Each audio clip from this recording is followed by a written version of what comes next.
Welcome to Pindar Poetry. We hope you learned something new. In this video, I will show you how to change your Jeep Patriot air filter.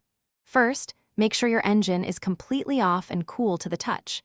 You'll need a new air filter and a basic screwdriver for this task. Locate the air filter housing, which is typically a black plastic box connected to a large hose, usually found on the passenger side of the engine compartment. Having your tools ready makes the process smooth and efficient. Now, let's access the filter. The air filter housing is usually held together by several clips or screws. Use your screwdriver to loosen any screws or simply unclip the metal fasteners around the housing. Once all are released, gently lift the top cover of the housing. You'll see the old, dirty air filter inside. Take a moment to note how it sits, as this will help you install the new one correctly. With the housing open, carefully lift out the old air filter. You'll likely notice it's quite dirty, full of dust and debris.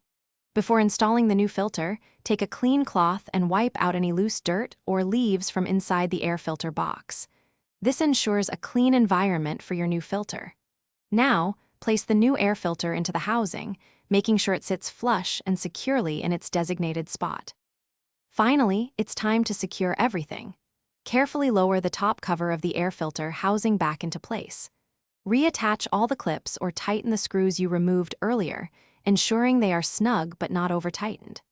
A secure seal is important to prevent unfiltered air from entering your engine.